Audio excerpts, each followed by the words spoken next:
Good morning, ninth grade. I'm Miss Rodriguez, and today we are going to talk about an interesting empire, Spanish Empire. Please pay attention and enjoy the video.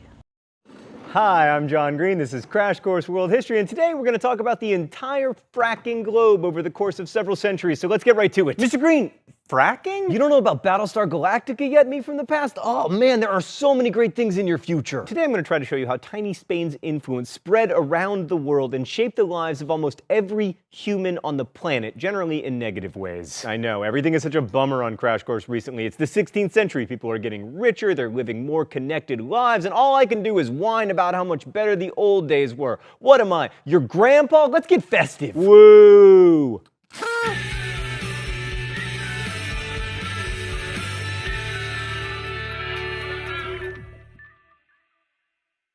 So the Aztecs weren't the first impressive polity in Mesoamerica. That honor would go to the Olmecs or the Mayans, but they were probably the greatest. The Aztecs formed out of an alliance of three major cities in modern-day Mexico in about 1430, just 89 years before Cortez and his conquistadors showed up. The Aztec state was very hierarchical, with an emperor at the top and a group of unruly nobles beneath him, just like Europe. And in addition, there was a class of powerful priests whose job it was to keep order in the cosmos. So Aztec religion held that history was cyclical and punctuated by terrible disasters, and then would ultimately end with a massive apocalypse. And the job of the priests was to avoid these disasters by appeasing the gods, generally through human sacrifice. The Aztecs extended their control over most of southern Mexico, parts of Guatemala, and the Yucatan, and they demanded tribute from conquered people in the form of goods, precious metals, and people to sacrifice. If you're familiar with the Hunger Games, it won't surprise you to learn that this didn't sit very well with said conquered people. And the fact that the Aztecs were basically ruling over thousands of people who hated them made it a lot easier for Cortez to come in and find allies to overthrow them. All that noted, in less than 100 years, the Aztecs accomplished some amazing things, especially the building of their capital city Tenochtitlan on the site of modern-day Mexico City, which was like Venice in that it was divided and serviced by canals. They also had floating gardens called chinampas, which provided food for the city. Oh, it's already time for the open letter? All right.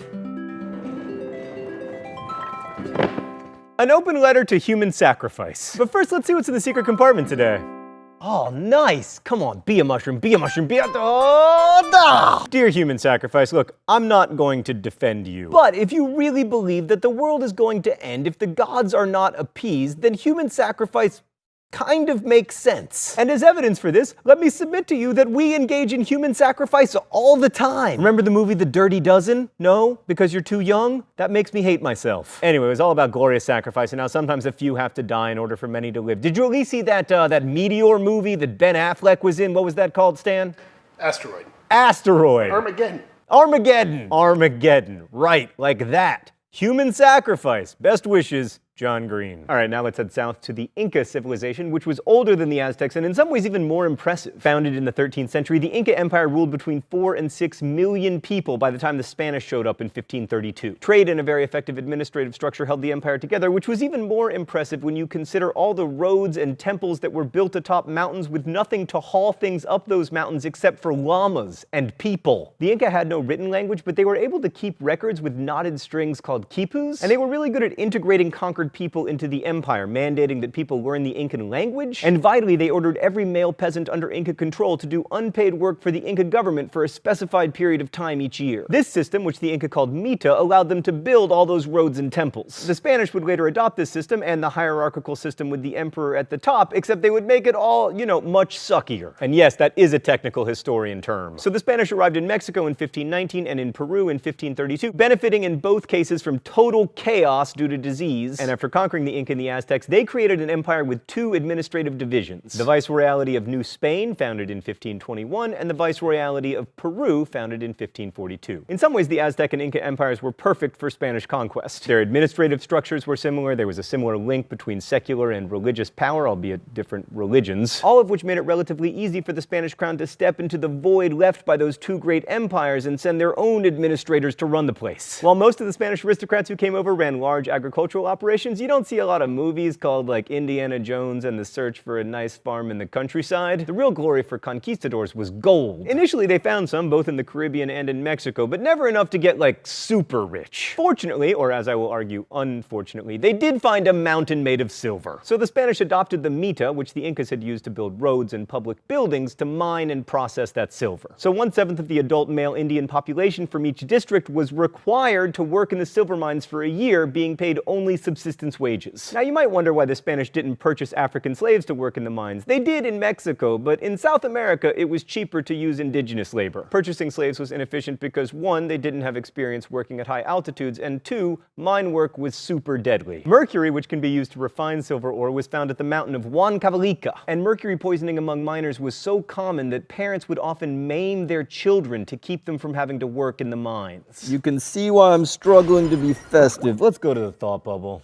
So Spanish mines in the Americas produced over 150,000 tons of silver between the 16th and the 18th centuries, over 80% of the world's supply. Spain became the richest nation in Europe, and Spanish silver pesos became the de facto currency. But the Spanish royal family does not appear to have understood inflation, and the huge influx of silver caused skyrocketing inflation, and since they never set tax rates to account for it, they collected the same amount of money 60 years after the discovery of silver, but that money was worth a fraction of what it once had been. And in general, it's not clear that Spain benefited much from the discovery of silver. Rich countries have a way of finding their way into expensive and not totally necessary wars, and Spain was no exception. While empire wasn't the central cause of Spain's many 16th century wars, it sure did fund them. So in 1519, which was a heck of a year for Spain, Charles V united the kingdoms of Spain and Austria by being named head of the Holy Roman Empire, so called because it was not holy, not Roman, and not an empire. Charles had this dream of a unified Central Europe, which was constantly being thwarted by German nobles who had a dream of a non-unified Central Europe, and eventually Charles V's ambitions were shattered,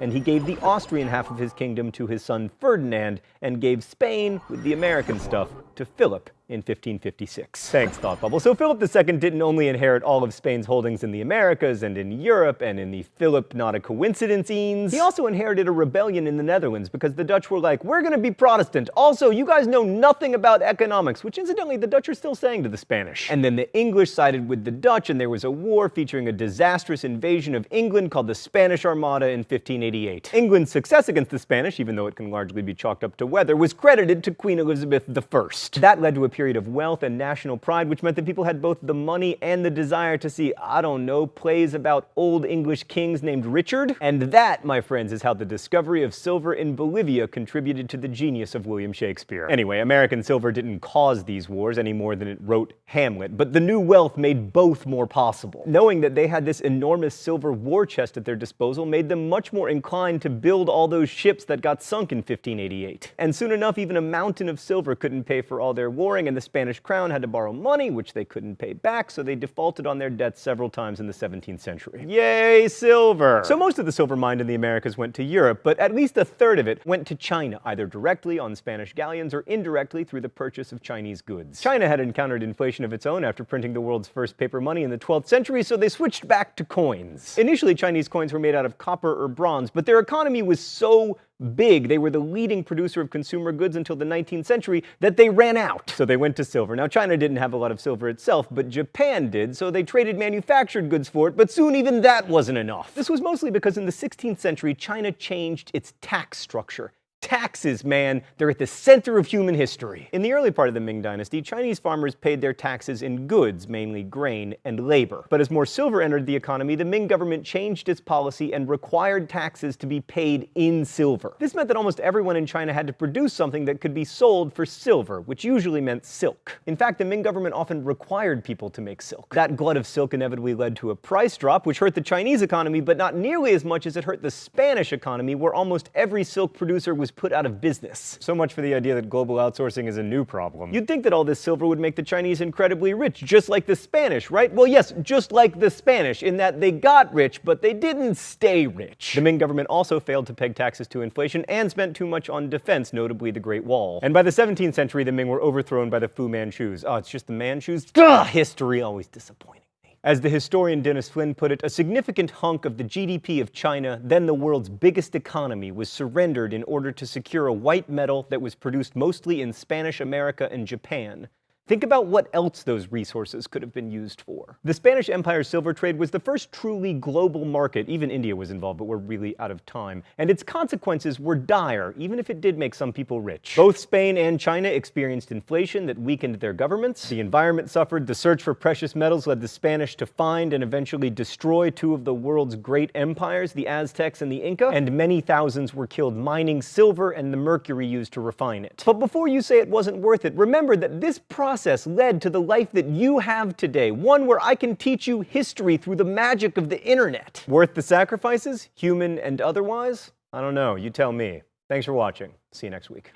Crash Course is produced and directed by Stan Muller. Our script supervisor is Danica Johnson. The show is written by my high school history teacher, Raoul Meyer, and myself, and our graphics team is Thought Bubble. Last week's phrase of the week was number 4, letter U. If you want to suggest future phrases of the week or guess at this week's, you can do so in comments, where you can also ask questions that will be answered by our team of historians. Thanks for watching Crash Course, and as we say in my hometown, don't forget to be awesome.